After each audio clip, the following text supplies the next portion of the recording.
اگر ہم ائمہ کی زندگیوں کی طرف جب ہم رجوع کرتے ہیں، دیکھتے ہیں، آج جو ہماری گفتگو ہے وہ کوشش ہے کہ کچھ حصہ امام نقی الہادی علیہ الصلوۃ والسلام کی اللہم صلی علی محمد امام کی زندگی میں سے کچھ اپنی زندگی کو دیکھیں کہ ہم پریکٹیکلی کیا امپلیمنٹ کر سکتے ہیں۔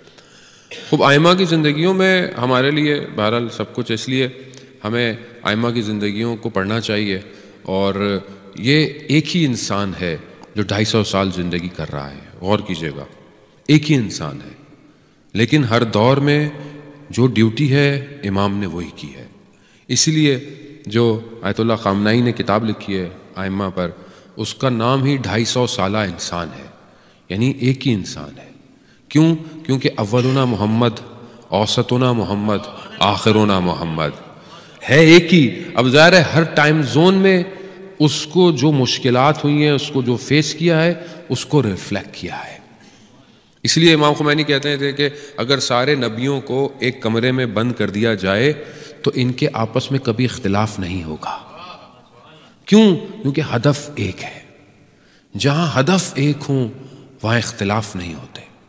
عزیزان محترم، یہ ضروری ہے کہ ہم ائمہ کے ابھی 10th امام نقی علیہ الصلوۃ والسلام، ان کی زندگی میں جو سب سے زیادہ چیز ہمیں نظر آتی ہے وہ یہ ہے کہ اس سختی کے، کیونکہ آپ کو پتہ ہے کہ یہ 10th امام نے 6 خلیفوں کا ٹائم دیکھا ہے، یعنی سخت 6 جو خلیفہ تھے، جو ظالم حکمراں کا دور دیکھا ہے، 6 تھے سب سے زیادہ امام نے دیکھا۔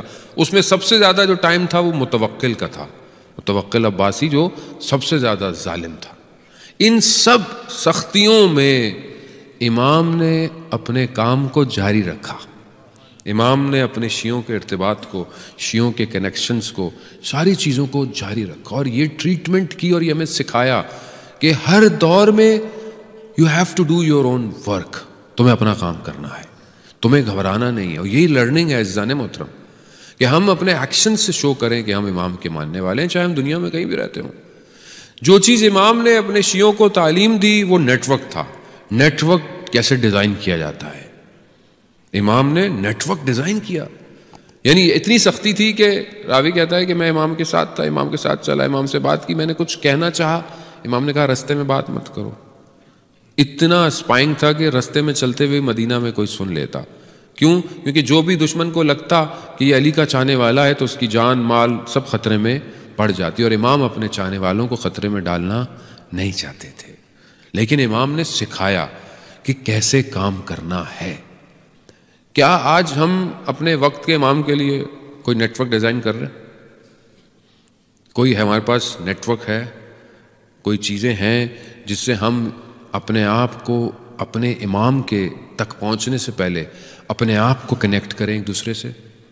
کیا ہم مثلاً میرے اندر ایک اسکل ہے، میرے اندر ایک اسپیشلٹی ہے، تو کیا میں ایسے لوگوں کو آپس میں کنیکٹ کر رہا ہوں جو میری اسپیشلٹی ہے؟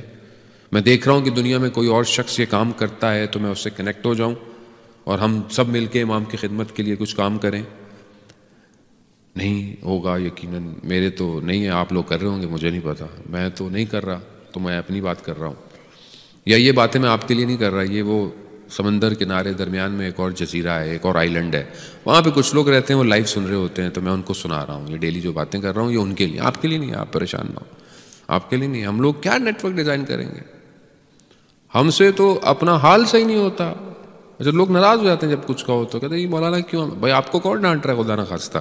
لیکن آپ دیکھیں تو صحیح کہ اگر آپ چھوٹی سی کمیونٹی کو منظم نہیں کر سکتے تو آپ اس دولت کریمہ میں کیا نظم پیدا کریں گے؟ یعنی اب اگر ہم مسجد آتے ہیں تو مسجد کس کا گھر ہے؟ اللہ کا گھر ہے۔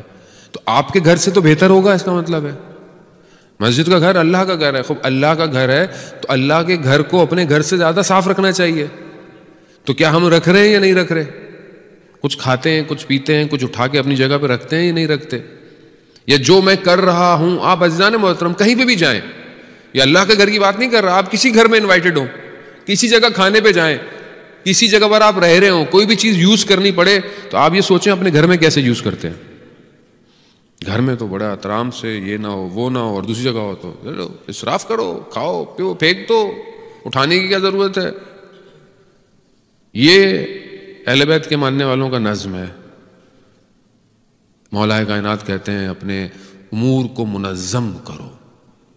مولا متقیان کے ماننے والے اپنے کاموں کو، اپنے ورک کو سسٹمیٹک کرتے ہیں، ایسے نہیں کرتے۔ یہی کوالٹی ہے کہ ہزاروں میں بھی اگر ایک شیعہ ہو تو نظر آتا ہے، لیکن نظر آئے، اپنے ایکشن سے دکھائے عزیزان محترم، تو ہم کم از کم اپنے کاموں کو تو منظم کریں۔ سسٹم کی بہرحال ہر چیز کا ایک لیول ہے۔ اگر آپ کسی جگہ پروگرام میں گئے ہیں تو آپ کو بڑے طریقے سے بیٹھنا ہے، بہت سی جگہ جانا ہے، لباس کا کوڈ ہے، یہی لباس پہن کے آپ جائیں گے، باقی لباس نہیں پہن سکتے۔ اسکول، کالج، یونیورسٹی جہاں بھی آپ جاتے ہیں ایک لباس کا کوڈ ہوتا ہے۔ مسجد آئے ہیں، مسجد کا، امام بارگاہ کا ایک کوڈ ہے، ایک کوڈز آف کنڈکٹ ہے، اخلاق ہے کہ یہاں پر جس کام کے لیے آئے ہیں آپ اتنا شور نہ کریں کہ آپ کے شور سے کسی کی عبادت میں خلل پیدا ہو۔ آپ بیٹھے ہوئے، یہاں مجلس ہو رہی ہے، درس ہو رہی ہے، بیٹھے ہوئے باتیں کر رہے ہیں، باتیں گھر جا کے کر لیں، کسی نے منع نہیں کیا آپ کو باتیں کرنے سے، لیکن کم از کم جگہ کا احترام رکھیں، کیونکہ آپ کو دیکھ کر یہ نسل سیکھے گی۔ پھر کل کو یہ مسجد نہیں آئے گی تو آپ قصوروار ہیں، یہ قصوروار نہیں ہے، کیونکہ آپ نے ان کو سکھایا، آپ کو یہ دیکھ رہا ہے کہ باہر کھڑے ہوئے بات کر رہے ہیں، مسجد ہو رہی ہے، ہاں جب تک مجلس نہیں ہو رہی ہے، پروگرام نہیں ہو رہا، آپ کھڑے ہوں، آپ بات کریں، کوئی مسئلہ۔ لیکن بچے یہ دیکھتے ہیں کہ سب ابو باہر کھڑے ہوئے ہیں، بھائی چچا باہر کھڑے ہوئے ہیں، رشتہ دار باہر کھڑے ہوئے ہیں، ہم اندر بیٹھے ہوئے ہیں۔ جب پروگرام شروع ہو تو کل کو یہ بھی جب بڑے ہوں گے بولے ہم بھی نہیں آ رہے۔ یہ تو آپ دعائیں دیں ان کی ماؤں کو جنہوں نے ان کی تربیت کی ہے کہ ان کو سمجھ میں نہیں آتا مگر پھر بھی چپ کر کے بیٹھے ہوئے۔ واقعاً یہ تربیت ہے کہ ان کو میکسیمم کو اردو آتی نہیں ہے، یہ گجراتی آتی ہے، وہ بھی اب میں بچوں کو نہیں آتی آج کل، وہ فرینچ زیادہ آتی ہے۔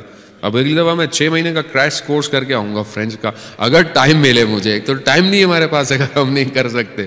لیکن عزیزان محترم یہ خزانہ ہے، یہ وہ خزانہ ہے کہ جس کو ڈھونڈ رہی ہے دنیا۔ اگر آپ نے نہیں ہے تو اس کا خزانے کو کوئی اور چوری کر لے گا اور پھر اس کو وہ کسی اور بازار میں بیچ دے گا۔ وہ حضرت عیسیٰ کا واقعہ جو میں پہلے کئی دفعہ پڑھ چکا ہوں، لیکن اگر ہم سمجھ جائیں تو ہمارے لیے بڑی عبرت ہے اس کے اندر کہ حضرت عیسیٰ اپنے حواریوں کے ساتھ، اپنے کمپینینز کے ساتھ ایک شہر پہنچے، تو شہر کی ایک دیوار تھی، دیوار گری ہوئی تھی، تو انہوں نے کہا کہ ہم ہٹاتے ہیں، دیکھا تو نیچے خزانے تھے، گولڈز، کوائنز، ہیرے، اس طرح کی چیزیں تھیں، تو یہ سب جھپٹ پڑے اٹھانے کے لیے۔ سوچے کون تھے؟ حضرت عیسیٰ کے کمپینین تھے، مگر اٹھانے کے لیے حضرت عیسیٰ کو یہ کیا کر رہے ہو؟ کہا میں شہر جا رہا ہوں، یہیں رہنا، میں شہر سے ایسا ہیرا لے کر آؤں گا جو تم لوگوں نے کبھی دیکھا نہیں ہوگا۔ گئے حضرت عیسیٰ شہر میں، دیکھے تو ایک چھوٹے سے علاقے میں ایک چھوٹا سا گھر، وہاں گئے، ان کو نہیں پتا یہ نبی ہے خدا کا۔ انہوں نے کہا میں مہمان بن سکتا ہوں؟ ہاں آ جائیے۔ آ گئے تو بوڑھی سی عورت تھی، کہا میرا بیٹا ابھی باہر گیا ہوا ہے کام کرنے، واپس آئے گا تو آپ کی خدمت۔ جب وہ آیا تو حضرت عیسیٰ نے دیکھا کہ وہ جوان اچھا جوان ہے لیکن اس کو کوئی پریشانی ہے، تو حضرت عیسیٰ نے اس سے پوچھا کہ کیا پرابلم ہے، تو اس نے نہیں بتایا۔ وہ یہ نبی تھے خدا، انہوں نے کہا نہیں مجھے بتاؤ، میں تمہاری مدد کر سکتا، نہیں میری پریشانی، میری جو پرابلم ہے اس کی دوا کسی کے پاس نہیں ہے۔ کہا نہیں تم مجھے بتاؤ، تم بتاؤ تو صحیح۔ خیر اس نے بتایا کہ وہ کام کرتا تھا، یہ مزدور تھا، پتھر اٹھانا اور اس طرح کے کام۔ تو کہتا میں کام کر رہا تھا تو ایک کاروان گزر رہا تھا، یہ کاروان گزرا تو اس کاروان میں یعنی لوگ قافلہ تھا، اس ایک ہوا جب چلی تو ایک سواری پہ ایک چہرہ نظر آیا جو چاند سے بھی زیادہ خوبصورت تھا۔ میں اچانک اس سے اٹریکٹ ہو گیا تو میں اس کے پیچھے بھاگتا گیا، مگر وہ یہاں کا جو بڑا شخص ہے، سلطان ہے، بادشاہ ہے، وہ اس کا تھا اور وہ اس کی بیٹی تھی۔ اب میں مزدور، فقیر، وہ بادشاہ، ابھی چیز ممکن ہی نہیں ہے، اب یہ کرب مجھے کھائے جا رہا ہے۔ عشق ہو گیا، ون سائڈ لو ہے، جوانوں کا آج کل ہو جاتا ہے، ون سائڈ لو ہو جاتا ہے، بعد میں پھر سیکنڈ سائڈ جو ہے وہ ساری زندگی روتا رہتا ہے بیٹھ کے۔ تو یہ ون سائڈ لو سے بچا کریں، یہ تھوڑی دیر کا ہوتا ہے، یہ اس کو تھوڑی دیر میں ہی اتار دیا کریں تو بہتر ہے، کیونکہ یہ بعد میں پھر بہت ساری اس کی جو سائیڈ افیکٹس ہیں وہ پوری زندگی کو ڈسٹرائے کر دیتے ہیں۔ تو بہتر ہے کہ والدین آپ کے لیے کوشش کریں، وہ زیادہ بہتر ہے۔ عزیزان خوب ہو گیا، شخص تھا، جوان تھا، ہو گیا، کیا کرے۔ اب حضرت عیسیٰ کہ یہ تو کوئی مسئلہ ہی نہیں ہے۔ کہا کیا مطلب؟ کہا جنگل چلتے ہیں۔ کہا تشت لاؤ، ایک بڑی سی ٹرے، کہا پتھر جمع کرو، پتھر جمع کیا، اجازت نبوت سے اسے جو ہے وہ سب کو ہیرے جواہرات میں بدل دیا، سب کوئنز اور گولڈ اور پتہ نہیں کیا، کہا یہ لے جاؤ بادشاہ کی خدمت میں اور بادشاہ کو تحفہ دو اور پھر اس سے اپنی بات کرو۔ اور یہ گیا، اس کی ماں بن گئی، بادشاہ کی خدمت میں گیا، یہ دیا تو بادشاہ نے کہا کہ ہم چاہتے ہیں کہ آپ کی بیٹی کا رشتہ اس سے کر لیں۔ تو اس نے بولا میں کر لوں گا۔ اب اس نے جب یہ اتنے قیمتی پتھر دیکھے، پریشیس سٹونز، تو اس نے بولا کہ ایسے 2 اور لاؤ تو پھر، تو وہ بادشاہ تھا وہ، خیر اس نے دیکھا کہ یہ بہت قیمتی، وہ گیا، وہ دوبارہ حضرت عیسیٰ کے پاس آیا کہ بھائی اس نے کہہ تو دیا ہے مگر وہ تو اور مانگتا ہے۔ تو کہا کوئی مسئلہ ہی نہیں ہے، نبی کے لیے کیا مسئلہ تھا، نبی نے دوبارہ دے دیا، بنا گیا، لیکن شادی ہو گئی، شادی ہو گئی۔ وہ جو بادشاہ، اس نے دیکھا کہ یہ لڑکا بڑا نیک ہے، اس نے اپنا تاج اٹھایا، اپنا سب کچھ اس کو پہنا دیا، کہا کہ تم آج سے بادشاہ ہو، میں اب ویسے بھی بوڑھا ہو گیا ہوں۔ تو جب اس کو وہ کراؤن پرنس بن گیا یہ، تو اس نے حضرت عیسیٰ، یہ تو نہیں پتا تھا کہ وہ پروفٹ ہے، تو کہا کہ اب اس وقت حضرت عیسیٰ نے بولا بھائی اب میں جا رہا ہوں۔ بولا آپ کہاں جا رہے ہیں؟ ابھی تو دن آئے ہیں انجوائے کرنے کے، ابھی آپ کہاں جا رہے ہیں؟ ابھی تو حکومت ہے، دولت ہے۔ کہہ رہے نہیں، میرا دل کہیں اور ہے۔ تو اس نے کہا کہ یہ کیا ہے اور کیا چیز ہے جو آپ کو یہ چیزیں اٹریکٹ نہیں کر رہی اور آپ کہہ رہے ہیں کچھ اور ہے؟ کہا خدا کی محبت، کہا خدا کی محبت ان ساری چیزوں سے بہتر ہے۔ کہا ہاں۔ تو اس جوان کے دل میں وہ عشق الہی، وہ محبت پیدا ہوئی، تو اس نے سب چھوڑ دیا اور کہا کہ میں بھی آپ کے ساتھ جاؤں گا۔ تو حضرت عیسیٰ کے ساتھ جب باہر نکلا تو اب وہ جو کمپینینز تھے حضرت عیسیٰ کے، وہ دیکھ رہے ہیں کہ شاید کچھ ہیرے جواہرات آئیں گے، تو کہا حضرت عیسیٰ سے کہ وہ کہاں ہے؟ کہا یہ جوان ہے۔ کہا کیا ہے؟ کہا اس کا دل ہیرا ہے، اس میں خدا بستا ہے۔ اور یہ جوان امپورٹنٹ ہے عزیزان محترم، اس کو سمجھیں، ان ہیروں کو خراب نہ ہونے دیں، ہم اپنے آپ کو ڈیزائن چلیں، سسٹمیٹک چلیں۔ لوگ ہمیں دیکھ کر لوگ چیزیں سیکھتے ہیں، ہم شیعان علی ابن ابی طالب ہیں، ہمارا کردار نان مسلمز کے لیے رول ماڈل ہونا چاہیے، نہ کہ اپنے لوگوں کے لیے۔ ہم اپنے لوگوں میں اتنے پھنسے ہوئے ہیں، باہر لوگوں کو کیا اٹریکٹ کریں گے؟ آپ کا اخلاق ایسا ہو، آپ کی لین دین، آپ کا بزنس، آپ کی ٹریٹمنٹ ایسی ہو کہ وہ بولے ہاں یہ سچا ہے، یہ امانت دار ہے۔ مگر مولا متقیان امین نہیں تھے کہ پوری اس وقت کے کفار مکہ جو کافر تھے، دشمن تھے رسول کے، مگر رسول خدا کو اپنی امانتیں دیتے تھے۔ کیوں؟ کہ امین ہے، اور رسول خدا نے جس کو اپنی امانت دی ہوگی وہ کتنا بڑا امین ہوگا۔ یا رسول خدا امانتوں کو حضرت علی کو دے کے گئے کہ یہ بانٹ دینا لوگوں کو، جس کی واپس کر دینا۔ اس کا ماننے والا کتنا امین ہو، اس کو لوگوں کے راز رکھنے چاہیے، لوگوں کی چیزوں کو اپنے پاس رکھنا چاہیے، مشورہ رکھنا چاہیے، کوئی ایپ دے کے اس کو چھپا لے، ایسا شخص چاہیے۔ عزیزان محترم، 10ویں امام کا دور بہت سسٹمیٹک شیعوں کو ڈیولپ کر رہا ہے۔ کیوں؟ کیونکہ 10ویں امام کے بعد 11ویں امام کا دور ہے اور پھر غیبت ہے، یعنی پھر شیعوں کے لیے تھوڑا ٹائم رہ گیا تھا اماموں کے درمیان میں رہنے کا۔ اس لیے 10th امام نے پوری طریقے سے یہ جو اپنے لائرز ہوتے ہیں، وکیل ہوتے ہیں، اس کا سسٹم ڈیزائن کر لیا تھا، اور یہ 7ویں امام سے تھا، لیکن 10th امام تک یہ پوری دنیا میں جہاں جہاں شیعہ تھے اس وقت تک اس کو انہوں نے اور اسٹرانگ کر لیا تھا۔ جبکہ اتنی سختی تھی حکومت کی، اس کے باوجود شیعہ کی صفت رازدان ہونا ہے، راز ہونا چاہیے اس کے دل میں، رازوں کو چھپا کے رکھے، نہ کہ ہر کسی کے سامنے ہر بات بول دے۔ عزیزان محترم، شخص کہتا ہے کہ ہم نے امام کے لیے کچھ خراسان یا قم سے کچھ خمس اور مال امام کی خدمت میں بھیجا، تو ہم کاروان رستے میں جا رہا تھا تو میسج آیا کہ واپس چلے جاؤ، رستے میں خطرہ ہے، اور جب ہم بولیں تب بھیج دینا۔ پھر امام نے میسج بھجوایا کہ اونٹ پر رکھو اور بغیر ساربان کے، یعنی بغیر کسی چلانے والے کے، اونٹ کو چھوڑ دو۔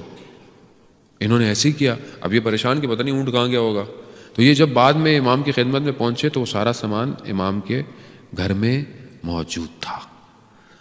یہ امام اس طرح سے اپنے لوگوں کی جانیں بچاتے تھے۔ شخص آیا جب امام کو زندان میں کچھ عرصے کے لیے رکھا گیا، تو شخص آیا جس نے اندر سے چاہتا تھا کہ اپنے مولا کی حال سے واقف ہو، تو جو اس وقت نگہبان تھا، جو جیل کا ہیڈ تھا، اس کے پاس پہنچا، رسول اللہ کیسے آنا ہوا؟ کہا خیر ہے۔ اب یہ ڈرے، اس کو بتائے کیسے؟ جب لوگ چلے گئے تو اس نے بولا کیسے آنا ہو؟ کہا خیر ہے۔ کہا اپنے مولا کی خبر لینے آؤ؟ کہہ رہا نہیں میرا مولا تو خلیفہ ہے۔ کہہ رہا نہیں بتا دو، کیونکہ جو تمہارا مولا ہے میرا بھی وہی مولا ہے۔ یعنی آپ دیکھیں اس سختی کے دور میں امام نے کتنا گورنمنٹ کے لوگوں کو اپنے کنٹرول میں رکھا ہوا تھا۔ خیر اس نے بولا مجھے جانے دو۔ پھر یہ امام سے ملا، امام نے دیکھا اس نے کہ ایک قبر کھدی ہوئی ہے اور امام وہاں زندان میں ہے، تو یہ بڑا گھبرایا اور کہا کہ کہیں، کہا نہیں بے فکر رہو، ابھی ہم نے نہیں جانا، جب جائیں گے تو۔ عزیزان محترم، ان سختیوں کے دور میں کتنی دفعہ متوکل نے کوشش کی کہ امام کو نقصان دے۔ امام کے اس کو خبر پہنچتی تھی، امام کے گھر میں جو ہے وہ اسلحہ جمع ہو رہا ہے، چیزیں ہوتی ہیں، تو اس نے امام کے گھر میں کہا جاؤ، اور امام کو دیکھا کچھ بھی نہیں ملا، اور امام قبلے کی طرف بیٹھے ہوئے قرآن کی تلاوت کر رہے ہیں۔ یہ اسی حالت میں امام کو دربار میں بلایا، اور جب دربار میں امام پہنچے تو یہ شراب پی رہا تھا۔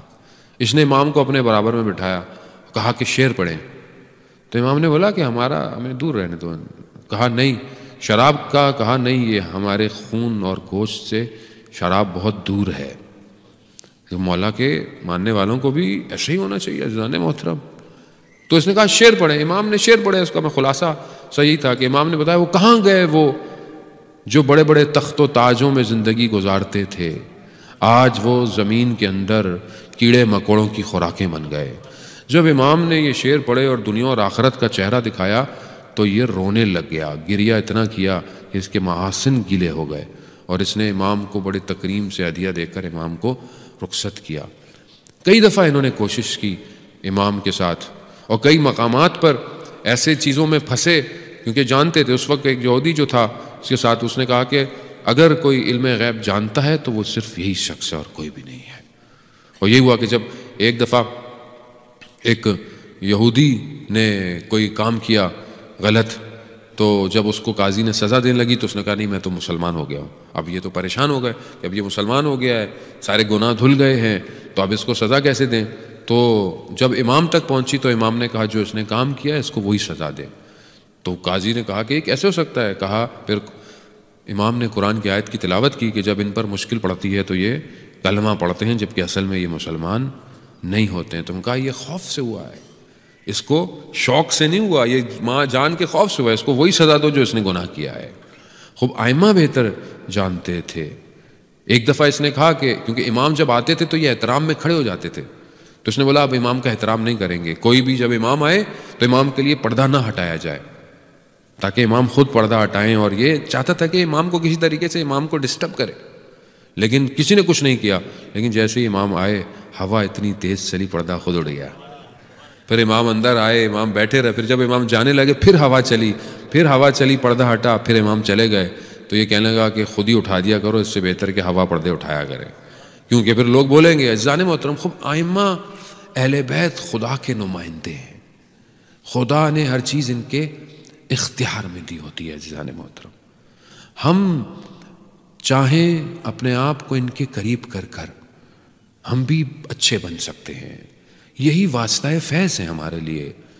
اب ہم جمعے کا دن ہے عزیزان محترم، امام کی خدمت میں کہ یا امام زمانہ میں خطا کار ہوں، میں گناہ گار ہوں، لیکن بہرحال میری ماں نے مجھے بچپن سے آپ ہی کا نام سکھایا ہے، آپ ہی کو میں سلام کرتا ہوں، آپ کے لیے صدقہ دیتا ہوں، آپ کی سلامتی کی دعا پڑھتا ہوں، مولا آپ خود میری طرف توجہ کیجئے۔ دور ایسا نہیں ہے، اگر آپ نے مجھے اپنا نہیں بنایا تو میں دنیا کا بن جاؤں گا، اور یہ مجھے گوارا نہیں ہے۔ ہم دعائے عہد میں پڑھتے ہیں کہ ہمیں قبر میں بھی دفنایا دیا جائے گا تو ہمیں قبر سے اٹھایا جائے تاکہ ہم اپنے امام کی مدد کر سکیں۔ امام کو ہماری ضرورت اس طرح نہیں ہے، لیکن بہرحال امام کو امت چاہیے، اور وہ ہم ہی لوگ ہیں، یہی بچے ہیں، یہی لوگ ہیں، یہیں سے کوئی اٹھے گا امام زمانہ کے لیے۔ تو ہمیں اپنے آپ کو اس قابل کرنا ہے، اور یہ ان بچوں کو خاص طور پر ہم صرف امام کا ذکر دیں تاکہ دنیا ان کو کہیں اور کھینچ رہی ہے، اور یہ خود بخود عشق امام زمانہ میں پیدا ہوا۔ عزیزان محترم، یہ دعائے نتبہ پڑھیں، دعائے توسل پڑھیں، یہی کریں۔ اینہ بدم بمقتول بکربلا، کہاں ہے جو کربلا کا بدلہ لے گا؟ عزیزان محترم، 10ویں امام کو زہر دیا گیا، امام کو شہید ہو گئے۔ امام سامرا میں خدا ہم سب کو لے کر جائے زیارت پر۔ امام جہاں دفن ہے وہی امام کا گھر تھا، وہی جگہ تھی جہاں پر امام تھے۔ عزیزان محترم، مگر ہر امام کے دور میں ہر امام کی اولاد پہنچی ہے اور ان کو دفنایا ہے، مگر ایک عجیب امام ہے کہ جس کا جنازہ 3 دن تک پڑا رہا۔ ہاں عزیزان محترم، جب کربلا برپا ہو گئی، جب عاشورہ گزر گیا، تو لٹا ہوا کاروان کوفہ چلا گیا، تو بنی اسد قبیلے نے کہا کہ چلو دفناؤ۔ اب وہ جس کو جانتے تھے ان کو دفناتے رہ گئے۔ ایسے میں دیکھا کہ دھول سی اٹھ رہی ہے، کوئی شخص زنجیروں میں آ رہا ہے۔ میرا چوتھا امام اجازہ امامت سے پہنچا اور ایک ایک کر کے یہ اس کا جنازہ ہے، یہ اس کا جنازہ ہے۔ ایک سر بریدہ بدن پر پہنچا تو پوچھا یہ کس کا بدن ہے؟ تو میرے مولا نے بولا یہ میرے بابا کا بدن ہے۔ دفنایا گیا اور اس کی قبر پر لکھا ھذا حسین، یہ حسین کی قبر ہے جسے پیاسا مارا گیا، جسے بھوکا مارا گیا۔ ہاں عزیزان محترم، یہی غم تھا چوتھے امام کو، کہ چوتھے امام ساری زندگی اسی پر گریا کرتے رہے۔ جب کھانا آتا تھا نہیں کھاتے تھے، جب پانی آتا تھا تو نہیں پیتے تھے، اور یہی کہتے تھے اور اپنے بابا کو یاد کرتے تھے کیا کہ میرے بابا کو بھوکا مارا گیا، میرے بابا کو پیاسا مارا گیا۔ الا لعنۃ اللہ علی القوم الظالمین وسیعلم الذین ظلموا ای منقلب ینقلبون۔